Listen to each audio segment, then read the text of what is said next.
अब तुम हमारी बात मान लो, भगवान की जैसी इच्छा हो, जो वो तुम्हें जिस परिस्थिति में रखे हैं उसमें संतुष्ट हो जाओ।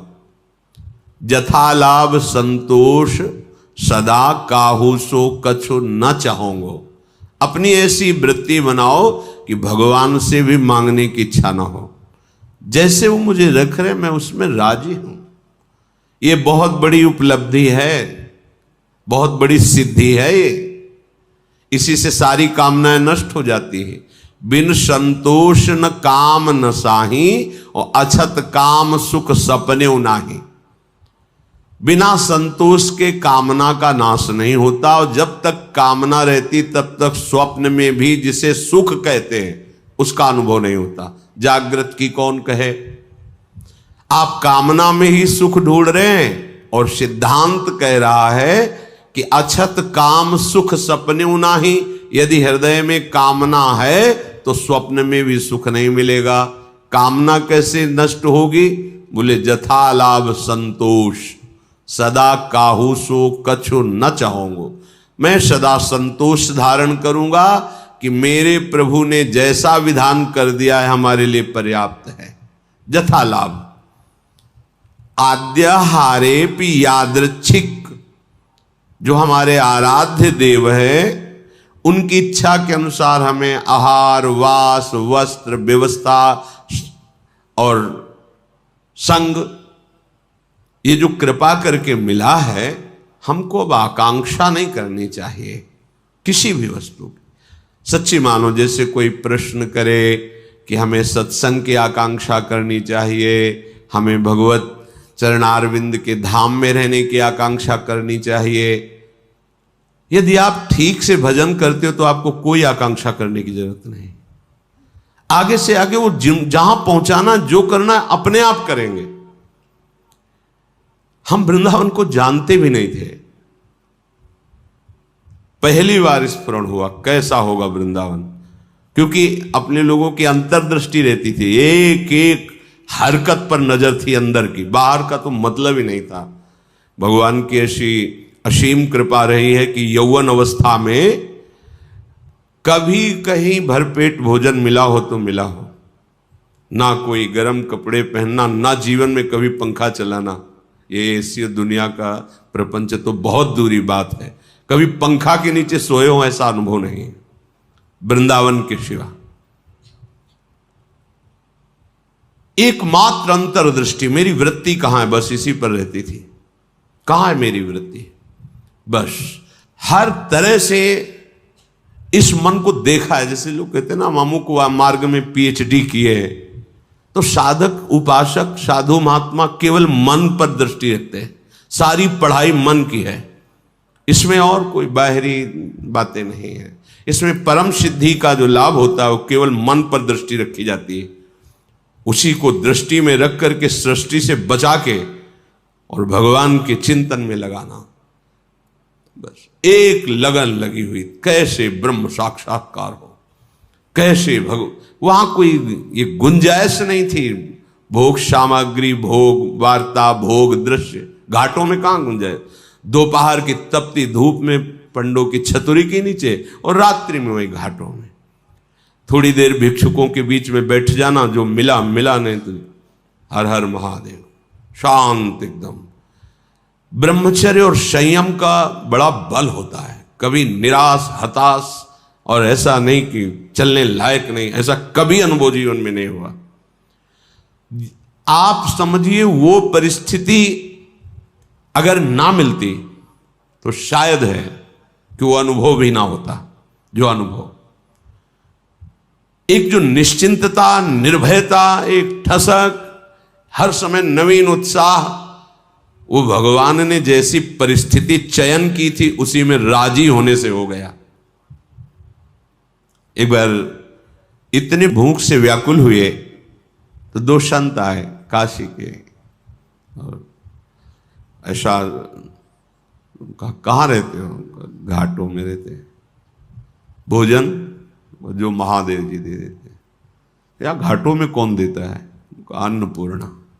कभी सतुआ इतना, जैसे भिखारियों को लोग बांटते हैं, 2-4 किलो सतुआ लिया, 50 बैठे हैं, ऐसे ऐसे डाल दी, तो कमंडल का ढक्कन होता था ऐसे रखा, कोई 1 पीस बर्फी रख दी ऐसे, बोले आओ चलो आज तुम्हें भोजन पवाते हैं।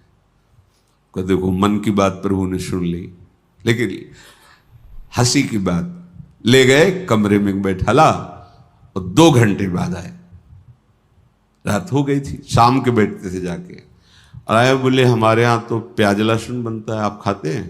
नहीं, ये तो नहीं बन।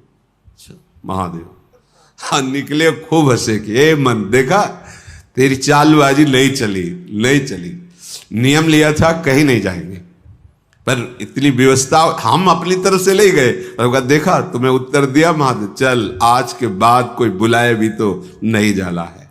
जथा लाभ संतोष सदा का, ये बहुत बड़ी उपलब्धि का मार्ग है, चाहे गृहस्थ हो चाहे विरक्त हो, जैसी परिस्थिति प्रभु ने दी है, सच्ची मानिए तुम्हारे कल्याण के लिए वैसी परिस्थिति आवश्यक है।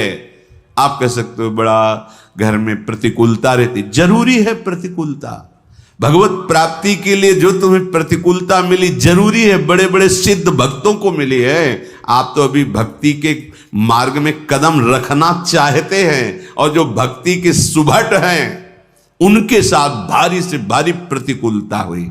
हम प्रतिकूलता का निरादर न करें, वो भगवत कृपा है जो मुझे दलदल से निकाल रही है, सबका स्वरूप सामने आ रहा है।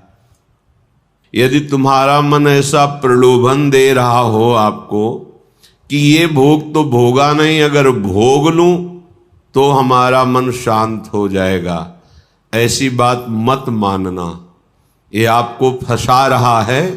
क्योंकि भ्रातर भोगा सुभक्ता का इह न भविता नापि संसार मध्य, कोई ऐसा भोग नहीं है जो तुमने संसार में भोग न लिया हो, क्योंकि तुम्हारे बहुत जन्म हो गए हैं। इस माया के प्रभाव से पूर्व स्मृति नष्ट हो जाने के कारण तुमको ऐसा लगता है कि अगर ये मैं भोग लूं तो मेरा मन शांत हो जाए, तो ये तुम्हारे साथ धोखेबाजी खेल रहा है। तुम्हारा अंतःकरण जो बुद्धि मन चित्त अहंकार है, ये तुम्हारे साथ धोखेबाजी कर रहा है। जब इसे भोगों में उतारोगे तब ये फिर निर्णय करेगा अंतःकरण, इसमें वो नहीं, इसमें होगा सुख, इसमें नहीं इसमें होगा, पूरा जीवन बर्बाद कर देगा। कौन सा ऐसा भोग है जो तुमने उपभोग नहीं किया? सुभुक्ता खूब अच्छी तरह से भोगा है, पर इस माया ने ऐसे विस्मरण को प्रकट कर दिया है कि तुम्हें होश ही नहीं है। तुम्हें लगता है मैं पहली बार संसार में आया हूं, तो पहली बार तो मुझे भोग लेना चाहिए। एक धनी घर के उपासक वैराग्य भावना से चलने की चेष्टा कर रहे थे, तो परिक्रमा में मिलते थे। एक बार उन्होंने कहा मेरा मन ऐसा कहता है, जैसा ये महापुरुष जन इशारा करते हैं कि एक बार तो मैं भोग के देख लूं तो अपने मन को समझा लूंगा। नहीं, ये ऐसी फिसलन है इसमें, जो फिसला तो गुरु कृपा हरि कृपा ही आपको पुनः चढ़ा सकती है, नहीं तो ये फिसलता ही चला जाएगा, पकड़ में नहीं आएगा। फिर आप ये उत्साह भी खो देंगे कि मुझे परमार्थ में चलना है। देख लेना, ये उत्साह भी खो देंगे। जैसे जैसे आप धर्मयुक्त विषयों का सेवन और अधार्मिक क्रियाओं का त्याग, वैसे वैसे आप में एक ऊर्जा शक्ति, एक अध्यात्म बल, निर्णय करने की शक्ति, दुखों को सहने की शक्ति, कोई तुम्हें परास्त नहीं कर सकता, ऐसा एक ओज तेज बल ये प्रकट हो जाएगा। ये जो आप निराश हताश उदास इसी मन की सलाह के कारण हुए हैं। इसलिए हे उपासक, हे भाई, तुमने सब भोग लिए हैं, मन की इस चाल में मत फंसना। ये तुम्हारा जन्म केवल भगवत प्राप्ति के लिए है, प्रभु को रिझाने के लिए है। कभी मान बड़ाई में, कभी भोग वासना में, कभी शरीराभिमान में, कभी मोह ममता, ये ऐसे फंसाती रहती माया। रही मन विपदा हो भली, जो थोड़े दिन होए, हित अनहित या जगत में जान परे सब कोई। तो अद्याहारेपि यादृच्छिक उर्गुणवानप्यहो समृतात्मा। जब आपको जैसी परिस्थिति में रखा गया उसके बदलने के लिए आप दिखावा न कर दे। दिखावा होता है। ब्रह्मबोध प्राप्त करने के लिए एक महापुरुष मिले थे। उन्होंने कहा था कि अपने गुणों को प्रकाशित ना करे, मौन का आश्रय ले और ऐसे जैसे कोई विक्षिप्त हो ऐसे रहे, फिर उसकी जो यथालाभ व्यवस्था होती उसमें रहे तो उसे बहुत जल्दी ब्रह्मबोध प्राप्त हो जाता है। अपने गुणों को प्रकाशित करके, अपनी महिमा को प्रकाशित करके उसका उपभोग करने लगे तो फिर वो स्थिति से गिर जाता है, वो उस चरम अवस्था को प्राप्त नहीं होता। गंगा किनारे एक से एक महापुरुष, एक से एक दिव्य अनुभवी महापुरुष। यहां कह रहे उर्गुण वानप्य हो समृतात्मा। आप अपने गुणों को प्रकाशित करके ऐसा कहीं उपभोग तो नहीं कर रहे, अपने सम्मान का गुण प्रदर्शित करके, चाही हुई वस्तुओं का, मानी हुई मान्यता का यदि उपभोग कर रहे हैं तो आप अपने मार्ग से गिर जाएंगे। आपको गुण प्रदर्शन नहीं करना।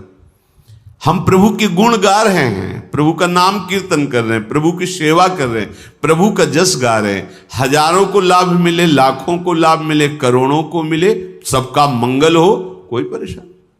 यहां कह रहे कि अपने गुणों का प्रदर्शन करके प्राप्त विषयों का सेवन उपभोग करना, विषय आए स्वीकृत नहीं हृदय में, जथा लाभ संतोष सदा। महलों में राखो चाहे झोपड़ी में वास दो, कोई प्रश्न नहीं है। चित्त का समाधान हो चुका है, अब कोई परेशानी नहीं है, कोई खुशी नहीं है, कोई दुख नहीं है। बहुत उत्तम स्थिति का वर्णन कर रहे हैं उपासक के। श्रीमद वृंदावनेस्मिन् सतत मठ सखे सर्वतो मुक्त संगा। ये अमृतमय वचन।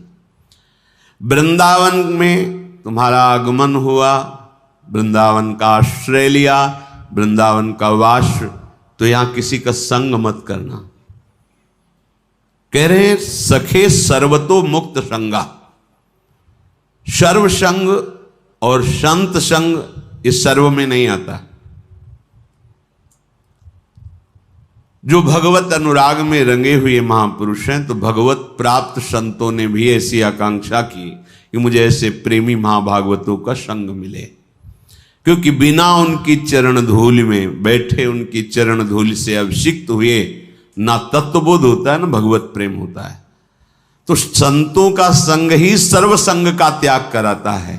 इसीलिए श्री भगवान ने अपनी प्रसन्नता, अपनी प्राप्ति के उपाय का जब वर्णन किया तो कह रहे हैं व्रतान यज्ञ छंदांस तीर्था नियमा यमाह यथा वरुंधित सत्संगा सर्वसंगोपहो हिमाम। बड़े बड़े व्रत, नियम और तीर्थ यात्रा, धर्मादि, इन सब के द्वारा, शास्त्र स्वाध्याय आदि, देवताओं का यजन पूजन आदि, इनके द्वारा मेरी प्राप्ति उतनी संभव नहीं जितनी संत संग से। क्योंकि संत संग क्या करता? सर्व संगोपहो हिमाम, सर्व संगों का त्याग करा देता है। जो आसक्ति संसार में, विषयों में, व्यक्तियों में, वही आसक्ति यदि संत महात्मा में हो जाए तो मोक्ष का खुला हुआ द्वार शास्त्रों में पाया गया है। तो यहां जो सखे सर्वतो मुक्त संगा, उसका भाव है जो प्रभु से विमुख जन है उनसे हमारा परिचय भी नहीं होना चाहिए। वृंदावन ऐसे रहे मनो चिन्हारो नाई, हम नहीं पहचानते किसी को। नेत्र नीचे हैं, अपने मार्ग को देख रहे हैं और अपने प्रिया प्रीतम का स्मरण कर रहे हैं। जो मिलता है मेरे प्रभु इस रूप में आए हैं, ऐसे भाव से। कहीं कोई सांसारिक भाव, सांसारिक संबंध नहीं। सांसारिक प्रपंच को स्वीकार करने वाला उपासक उपासना में आगे बढ़ नहीं सकता। अपने गुणों को प्रयोग न करते हुए, जो हमारे अंदर भागवतिक गुण हैं, वो प्रभु की महिमा को, प्रभु के यश को गान करके जगत मंगल के लिए हैं। अपने में विशेषता का भाव आ जाना पतन का लक्षण है। मैं इनसे विशेष हूं, विशिष्ट हूं, मैं महान हूं, ऐसी बात मलिन अंतःकरण में आती है, निर्मल अंतःकरण में नहीं। जितना अंतःकरण निर्मल होता जाएगा उतने ही ये भाव खत्म होता चला जाएगा। और जिसका संपूर्ण अंतःकरण निर्मल हो जाता है उसके हृदय में ये बात आ जाती है कि मैं चराचर जगत का सेवक हूं। सो अनन्य गति जाके असमत न टरे हनुमंत, मैं सेवक और सचराचर रूप स्वामी भगवंत। ये सबसे बड़ी बात आ गई। तो श्रीधाम वृंदावन का आश्रय, वृंदावन का वास, किसी से कोई परिचय नहीं। जैसी परिस्थिति में प्रिया प्रीतम रख रहे हैं वो हमारे योग्य है। हम अपने गुणों का प्रदर्शन करके किसी भी वासना की पूर्ति की चाह न रखें। हमारा एकमात्र उद्देश्य भगवत प्रसन्नता, दान पुण्य आदि करके सब कर मांगत एक फल रामचरण रति हो।